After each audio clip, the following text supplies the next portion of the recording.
A war with the media looks like being a central hallmark of the new U.S. administration, just days after it came to power. Over the weekend, President Trump again took aim at what he called dishonest reporting. He lashed out while speaking at the CIA's headquarters on his first stop as the new leader of the United States. As you know, I have a running war with the media. They are among the most dishonest human beings on earth. Right?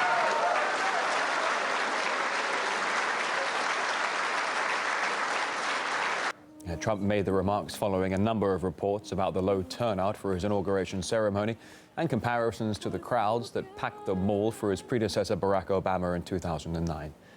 Trump's press secretary claims Friday's event had been, and I quote, the largest audience to ever witness an inauguration. He went on to add that the new administration would hold reporters of false news to account. And the war between Trump and the media, well, it does not end there. It's going to be...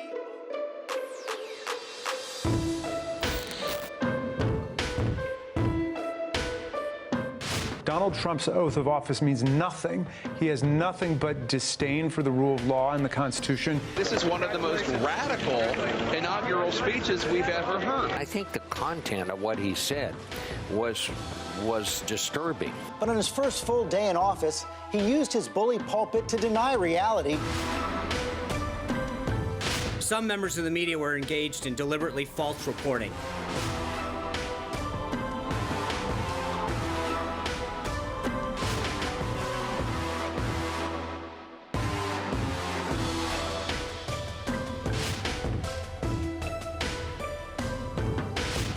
Tweeting again, White House aide confirms the MLK bust is still there.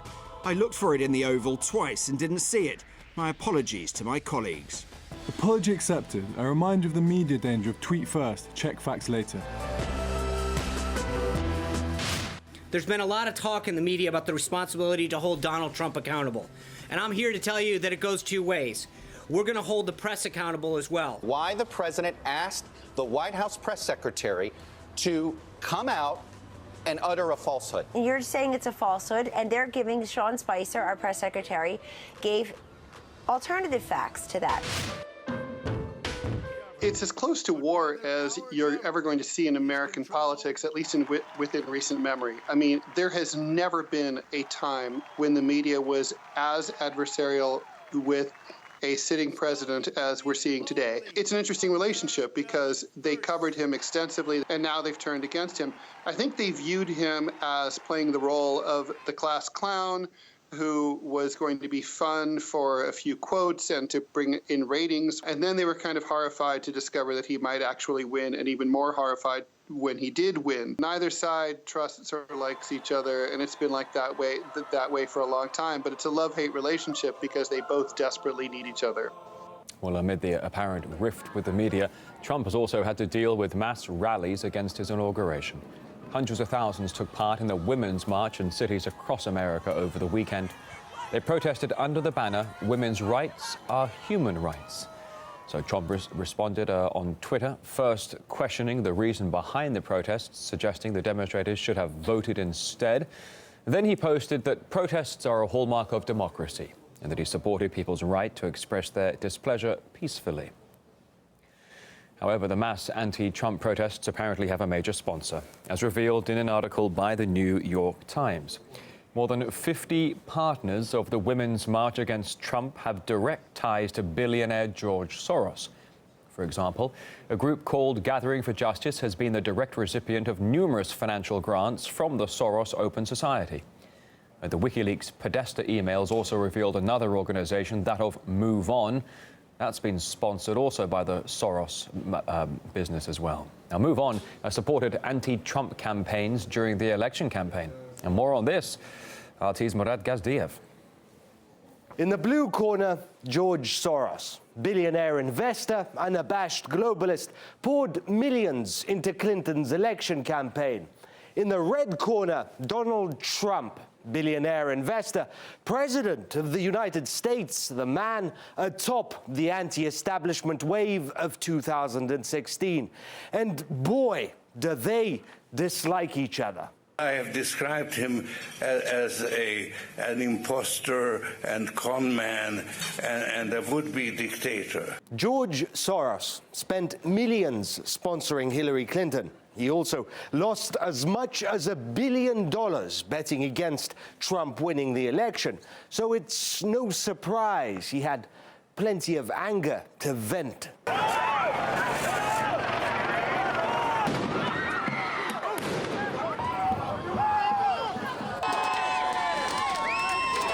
The riots we saw across America when Trump won were facilitated by George Soros' NGOs. They even boasted about it. Doesn't take losing well, does he? And he never did. He's got a heck of a history organizing riots and revolutions.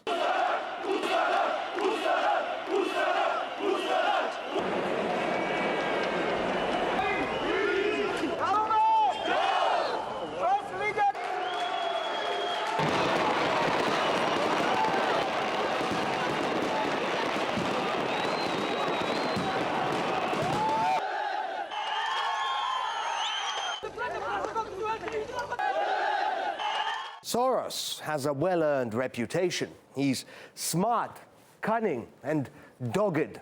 But to bring down the President of the United States, the most powerful man in the world... I personally am convinced that he's going to fail. If bringing down Trump is the billionaire investor's plan, well, you can't help but think that maybe this time Soros is biting off more than even he can chew. So he may have only just been sworn in as president. It looks like, though, Donald Trump is already facing some uphill battles. U.S. senators are planning to introduce legislation requiring congressional approval for repealing any sanctions against Russia. That's after Donald Trump said he might consider rolling some of them back.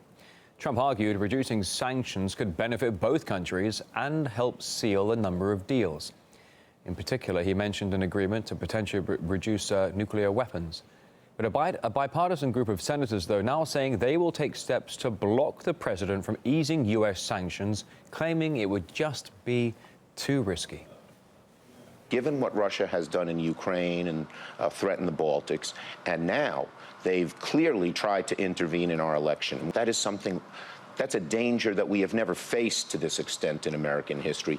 Well, Gregory Copley of Defense and Foreign Affairs believes the Senate has reasons to disrupt Trump's plans when it comes to Russia.